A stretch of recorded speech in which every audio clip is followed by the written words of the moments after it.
Hi, it's State Representative Jim Walsh here for our regular official legislative video update.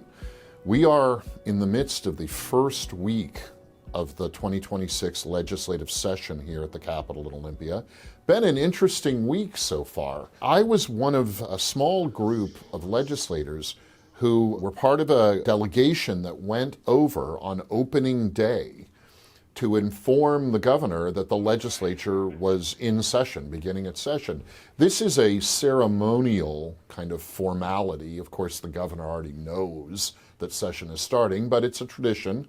Normally, the speaker and the legislative leadership will send over some rookie legislator to meet the governor, sometimes for the first time, and say a few nice words. I was picked to go over in the delegation and speak to the governor. I'm not a rookie, and I've met the governor before. So it was a different kind of vibe. I put it plainly to the governor in our short conversation. What are his priorities for raising taxes on the state of Washington this session? There are at least 4 different major tax proposals circulating around the Capitol right now, all of them bad in my opinion.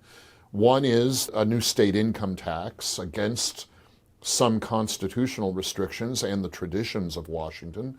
One, a so-called wealth tax, which is an extension, an expansion of the state's new capital gains tax that would now apply to investments that you haven't sold, and so there are no capital gains. Very strange and, again, constitutionally dubious proposition.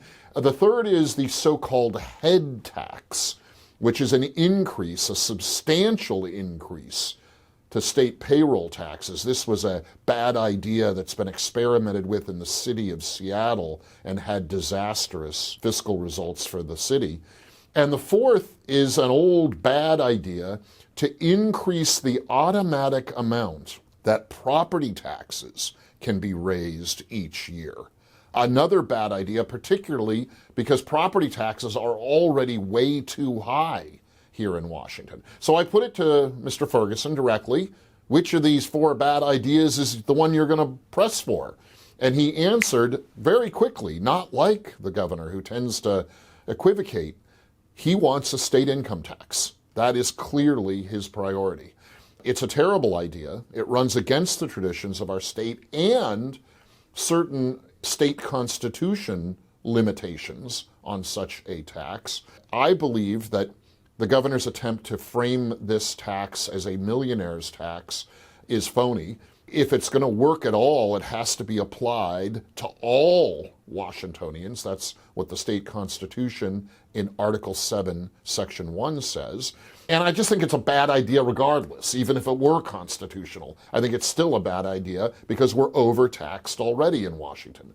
All 4 of these proposals are non-starters for me. I believe that we need to hold our spending, particularly in the state's operating budget, at its current levels. If we stop increasing the spending in the operating budget, we don't need any of these tax increases. We need to let the state's economy, general economy, catch up with the growth in spending that we've had in Olympia, which has been growing faster than the overall economy. Let's hold things where they are for a few years. Don't have to cut anything. Just hold things where they are and let the general economy catch up.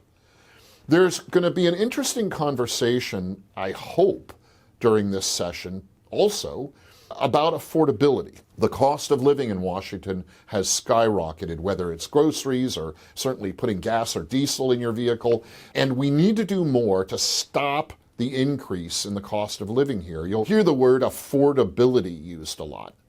But the first few bills we considered on the floor of the State House in Olympia were increasing the cost of things.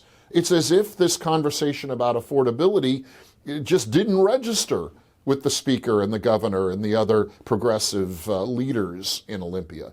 I made a floor speech that reminded the legislature we're supposed to be focused on affordability this session, on holding down the cost of living, on not passing policy or taxes or regulations that drive up the cost of everything.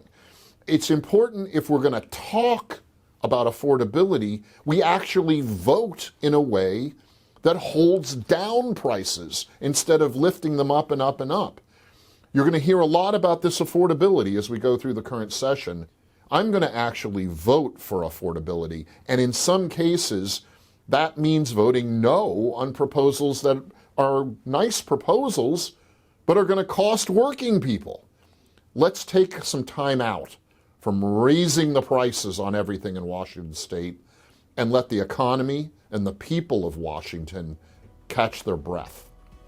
That's it for right now. I'll talk to you again soon. Until then, be well and stay strong.